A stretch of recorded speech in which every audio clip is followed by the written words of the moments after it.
Solucomedition.fr, partenaire des particuliers et des professionnels, propose un large choix de produits de protection sanitaire. Spécialiste des masques made in France avec un large choix de couleurs. Solucomedition.fr, c'est des professionnels à votre écoute et disponible à Vitry-le-François. Avec Solucom Édition, votre protection n'est pas une option. Pour vos portails et garde-corps, faites le choix de Finalu Clos 2000. Votre spécialiste depuis plus de 25 ans, zone artisanale de la tannerie à Ancerville. Contactez-nous pour vos études et rénovations 03 29 75 22 25 ou sur clos2000.fr. Ouvert du lundi au vendredi et le samedi sur rendez-vous. J'ai une surprise pour toi, la nouvelle opération du CCAS de Saint-Dizier. Un court-métrage s'est tourné hier au lac du Der. Ce maraîcher est de plus en plus tourné vers la permaculture.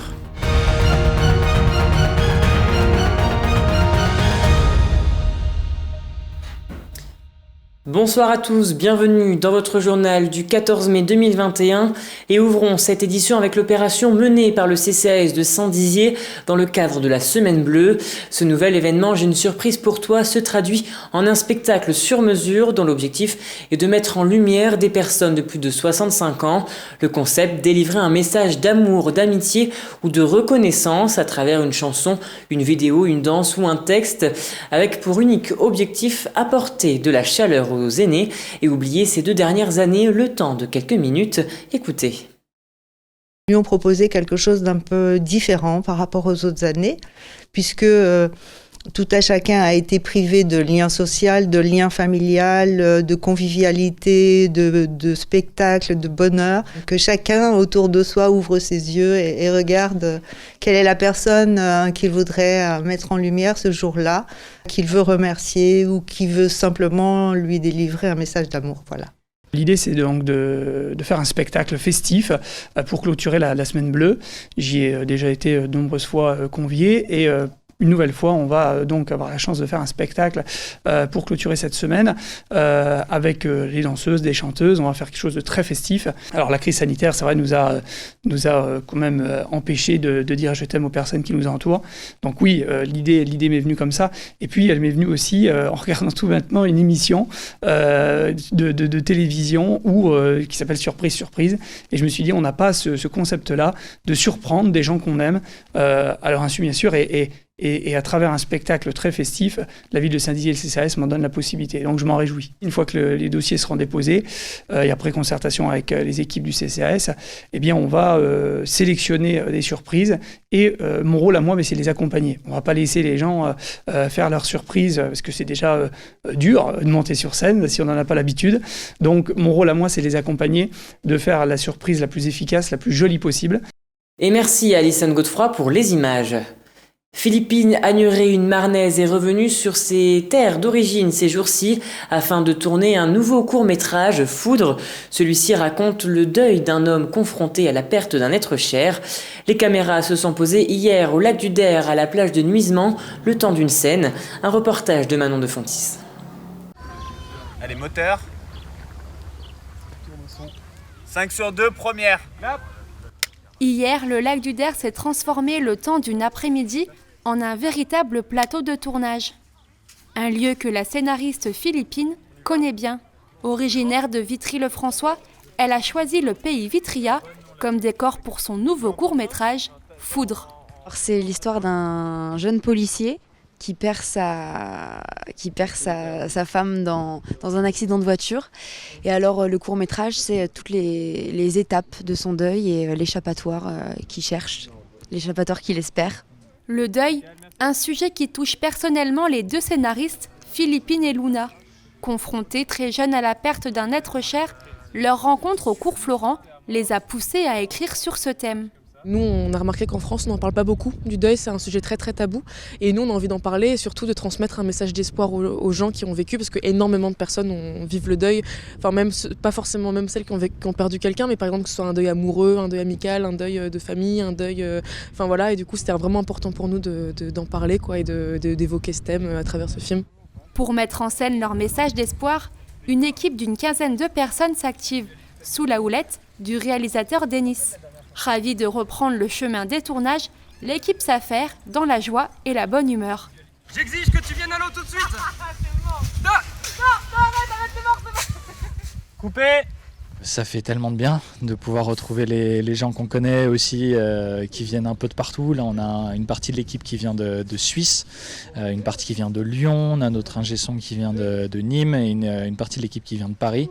Donc c'est vraiment agréable de nouveau pouvoir se déplacer et juste de pouvoir faire ce pourquoi on est né, quoi, du cinéma. Le tournage se poursuivra encore pendant quelques jours. L'objectif, diffuser cet été Foudre au Gasly Film Festival en Suisse. Et poursuivons cette édition avec la rubrique Expliquez-nous, avec la question de Nathalie. Quand les lotos reprendront-ils ? Eh bien, concernant les événements tels que les lotos, tombola, brocante ou vide-grenier, le gouvernement n'a précisé aucune mesure, si ce n'est qu'aucun événement de ce genre n'est autorisé jusqu'à nouvel ordre, puisque les rassemblements de plus de 10 personnes sont toujours proscrits. En fonction de l'évolution sanitaire, les mesures pourraient changer dans les prochaines semaines. Et autre chose, à présent, le conseil départemental de la Haute-Marne a lancé la campagne de recrutement d'assistants familiaux. Pour ce faire, 47 affiches de 4 mètres carrés sont placardées un peu partout dans le département. En Haute-Marne, 470 enfants sont confiés par le juge au conseil départemental. Ils sont ensuite hébergés sur l'ensemble du territoire. Et aujourd'hui, 172 assistants familiaux accueillent dans leur foyer près de 350 enfants. Les autres sont placés dans les maisons d'enfants à caractère social. Le conseil départemental souhaite donc combler les départs en retraite de certains assistants en recrutant des personnes plus jeunes. Et on écoute tout de suite Nicolas Lacroix au micro de Julien Voirin. Beaucoup de familles d'accueil ont maintenant un âge avancé et donc on doit sans arrêt recruter pour avoir un certain nombre de familles d'accueil qui nous permettent d'accueillir aujourd'hui des enfants placés, confiés au département. Proposer une famille d'accueil, c'est ce qu'il y a de mieux pour nos jeunes qui sont confiés au département.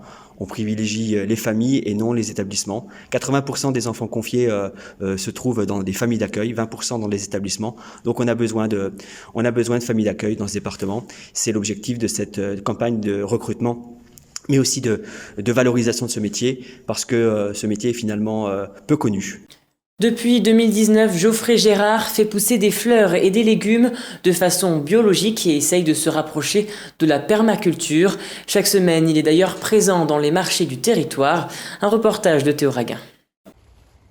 Vendeur dans une grande enseigne de jardinage, Geoffrey Gérard a eu envie de changer de vie pour se rapprocher de sa famille à Elle-le-Hutier. Avec sa compagne, l'idée de se lancer dans l'agriculture animait déjà les discussions du foyer depuis quelque temps. Et c'est comme cela que Geoffrey Gérard a tout plaqué pour fonder les jardins de Jojo en 2019. Une ferme de maraîchage biologique refusant l'utilisation de quelconque pesticide, qu'il soit chimique ou bio. Dans mon travail précédent, je vendais des phytos. Et du coup, moi personnellement, j'avais pas envie de mettre des produits pour pas m'intoxiquer déjà moi. Le maraîcher voit plus loin que l'agriculture biologique et il souhaite produire ses légumes en permaculture. Un modèle de production qui respecte les cycles naturels des sols et qui ne les détruit pas. Ce qui est d'autant plus important pour lui car le terrain qu'il occupe a une valeur sentimentale à ses yeux. Il l'a hérité de son grand-père, auparavant agriculteur à Elle-le-Hutier. Mon grand-père était agriculteur en polyculture élevage et c'est aussi ça, j'avais la possibilité de récupérer un peu de terre pour m'installer, donc ça facilite aussi les choses. Et le fait aussi de pouvoir s'installer sur mon domicile.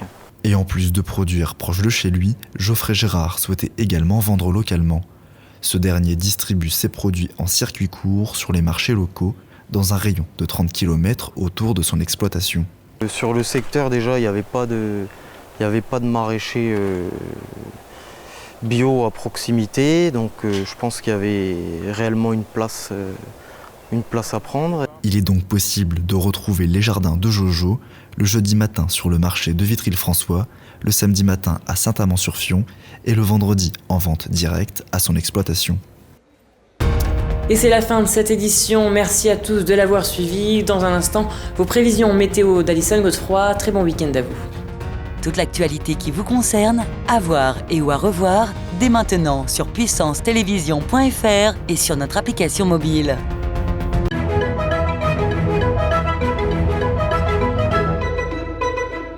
Bonsoir à tous. Pour demain matin, le ciel sera toujours très nuageux avec quelques averses.